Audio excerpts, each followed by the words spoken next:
Hello hi guys, welcome back to mantra camera cells NTR circle. Friends, మన దగ్గర వచ్చేది చూడండి 55-250 లెన్స్ అయితే మన దగ్గర అవైలబుల్ ఉంది. బాక్స్ పీస్ అయితే అవైలబుల్ ఉంది. ఈ లెన్స్ చూడండి 55-250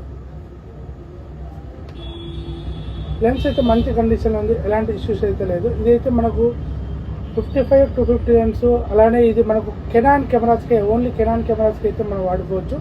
లెన్స్ అయితే మంచి కండిషన్లో ఉంది. మనకు ఆటో మోడ్, మాన్యువల్ మోడ్ వస్తుంది. స్టెబిలైజేషన్ కూడా ఉంటుంది. స్టెబిలైజేషన్ ఉంటుంది. మీకు కెనాన్ 30-100, 50-100, 200, 200 Mark II, 700, అలాంటి 650D, 80Dకి, 90Dకి కూడా వాడుకోవచ్చు. ఇది 55-250 లెన్స్. ఈ లెన్స్ అయితే మన దగ్గర అవైలబుల్ ఉంది. ఈ లెన్స్ కాస్ట్ వచ్చేసి మన మంత్రా కెమెరా సేల్స్లో చాలా తక్కువ అయితే ప్రైస్ ఉంది. 5,999 రూపాయల లెన్స్. ఇది 5,999 రూపీస్ ఓన్లీ. కావాల్సిన వాళ్ళు మన మంత్రా కెమెరా సేల్స్కి అయితే కాల్ చేసి బుక్ చేసుకోండి. ఆల్ ఓవర్ ఇండియా అవైలబుల్లో ఉంది. అలాగే బజాజ్ ఈఎంఐ కూడా అవైలబుల్లో ఉంది. ఓకే ఫ్రెండ్స్, ఇలాంటి మరిన్ని వీడియోల కోసం మన మంత్రా కెమెరా సేల్స్ని అయితే మీరు ఫాలో అయినట్లయితే, అలానే మనం అప్లోడ్ చేసే ఫోటో, వీడియో కెమెరాస్ అన్ని, డ్రోన్ కెమెరాస్ లేటెస్ట్ వీడియోస్ అన్ని మీకు అయితే నోటిఫికేషన్ ద్వారా వస్తాయి. Okay friends, bye. ఈ లెన్స్ కావాల్సి ఇప్పుడు మంత్రా కెమెరా సేల్స్కి కాల్ చేయండి.